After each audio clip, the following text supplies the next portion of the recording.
Kali ini kekasih Amar Zoni, Camelia tampak tak bisa menyembunyikan rasa kesal dan kecewa. Hingga menangis mengungkapkan jika dirinya lelah dalam mengawal kasus yang menjerat Amar Zoni. Sebenarnya udah capek, nggak mau ngurusin kayak gini, capek banget. Tapi aku yang tahu, tiap hari aku kunjungan ke dia, aku tahu bagaimana di dalam keadaannya itu, aku tahu.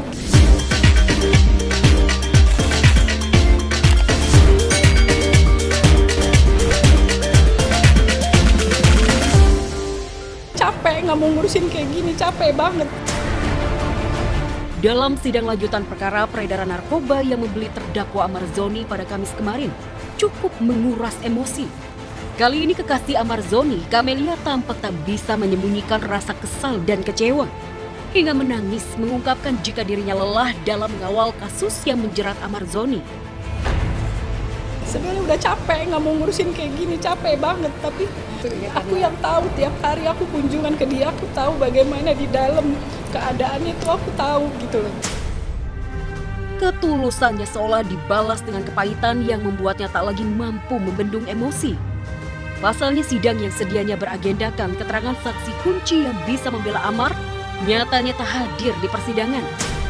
Masalah saksi kecewa, pasti kecewa. Kenapa hari ini nggak datang saya nggak tahu juga. Saksinya dari mantan narapidana yang pada saat kejadian itu dia masih ada di situ. Bisa jadi ini ujian bagi Amar dan juga Camelia. Terlebih di bulan Ramadan. Amar yang tengah menjalani ibadah puasa sempat bersikap kasar pada kekasihnya. Amar mungkin tak sengaja berteriak pada Camelia. Amar hanya merasa dirinya tertekan lantaran tak bisa membuktikan dugaan pemerasan 300 juta di ruang sidang. Nggak ada kata 300 juta. Nggak ada. Karena minggu lalu si Amar bilang ada percakapan 300 juta. Aku cuma nge-print doang ke PH. Kata 300 juta tidak ada. Tapi kan kita juga Tapi minggu lalu kan menjelaskan kan ini ada. Di sisi lain, Camelia mengaku mendapat tekanan dari sejumlah pihak. Benarkah ada keluarga Amar yang berbalik badan? Bahkan menuding Camelia ingin cari popularitas di kasus Amar. Camelia pun juga sudah nggak peduli jika dirinya kelak akan berjodoh dengan Amar atau tidak. Dirinya hanya ikhlas membantu dan tak mungkin meninggalkan Amar seorang diri. Jodoh itu di tangan Allah, mau aku jodoh, mau aku enggak. Aku ikhlas karena apa? Karena aku tahu saat itu kejadiannya. Egois gak sih setelah Bang Amar ada kasus kayak gini, aku ninggalin dia. Siapa lagi yang mengurus Bang Amar sampai sejauh ini? Siapa? Nggak ada.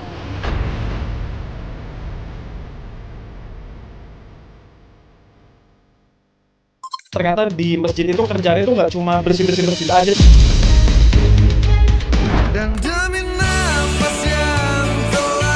Bulan suci Ramadan memang jadi momentum istimewa bagi umat muslim untuk meningkatkan ibadah.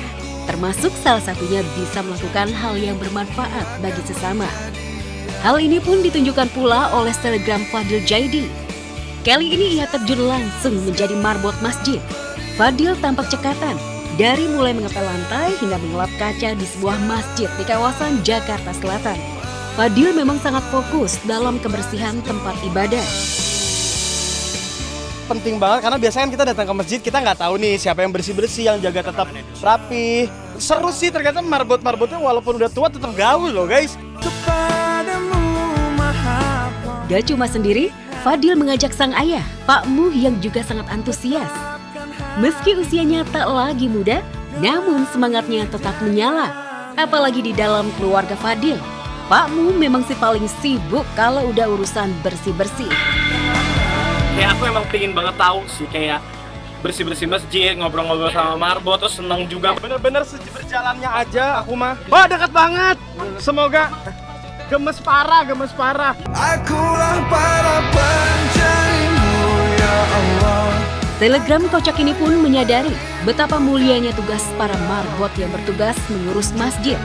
Juga betapa pentingnya dalam berbuat kebaikan, apalagi saat ini bulan Ramadan. Dimanfaatkan untuk berlomba-lomba mencari kebaikan.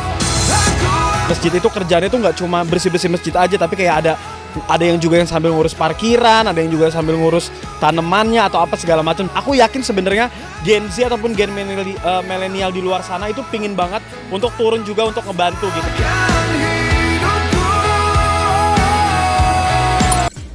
Pemirsa pemirsa, kayaknya karena ini lagi Ramadan, ada yang takut banget nih ya kualat sama orang tua. Iya, betul banget. Ada yang beda dari kontennya Fadil Jaidi kali ini pemirsa. Biasanya kan Doi itu seneng banget ya iseng sama Pak Muh alias papanya sendiri. Tapi kalau sekarang mereka kompak banget loh, luar biasa banget. Dan mereka jadi marbot dadakan. Waduh, ini contoh yang bagus banget pemirsa. Mereka tuh langsung ya, yang namanya turun ya, ngepel nyapu masjid. Masya Allah, best pokoknya kalian berdua. Yang pastinya kita harus contoh nih, biar nggak gengsi untuk merawat rumah ibadah. Nah sementara, kayaknya yang ini gigit jari nih, ada Amar Zoni. Soalnya Doi sidangnya itu ditunda lagi pemirsa. Kecewa banget nih ya. Yang pastinya, apalagi gara-gara saksinya juga nggak hadir. Dan agenda persidangan kasus narkobanya pun harus kembali molor, lebih panjang, lebih lama lagi. Dan yang pasti, di tengah situasi seperti ini, bagusnya nih, Amar Zoni tetap aja semangat menjalani ibadah puasa, meskipun harus dari balik jeruji besi. Ya, seperti itu pemirsa lah ya. Nama juga ujian hidup memang nggak pernah mudah buat kita semua. Tapi kita harus percaya, insya Allah, di balik semua proses yang berat selalu ada ruang untuk belajar sabar dan juga memperbaiki diri. Nah, selanjutnya ada Jennifer Copen yang buka suara usai di fitness pemirsa. Bukan fitness ya, alias di fitnah. Sementara Dokter Tompi dibuat pusing 7 keliling sama pasiennya yang belum bayar OP. Aduh, ini gimana sih bayarannya? Cicilan gitu maksudnya? Nah, berita selengkapnya sesaat lagi. Tetap di Celeb Audience.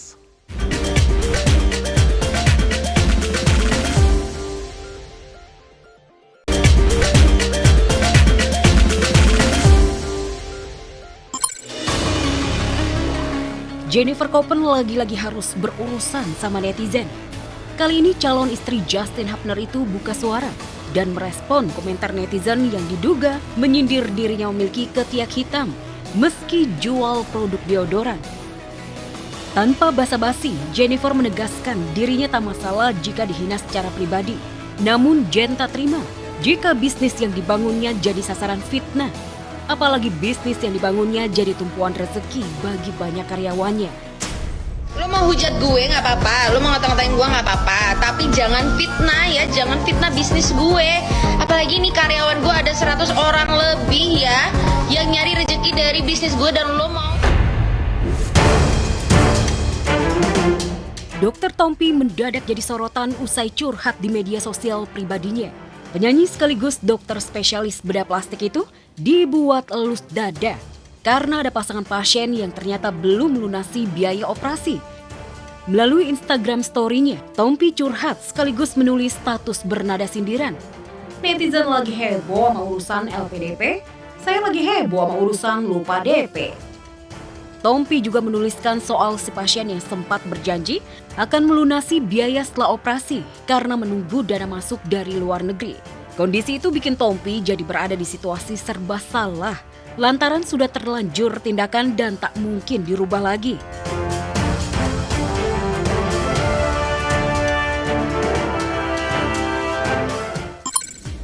Oke deh pemirsa, itu dia tadi ya sederet kabar update dan eksklusif dari dunia selebriti tanah air kita. Pastinya udah puas dong ya? Belum puas juga, tenang aja. Maka dari itu jangan ketinggalan nih informasi dunia selebriti dan saksikan terus ya Celeb On News dari Senin sampai dengan Jumat jam 11:30 siang hanya di MNC TV, rumahnya Celeb. Untuk sementara, Robby Purba pamit undur diri dan sampai jumpa.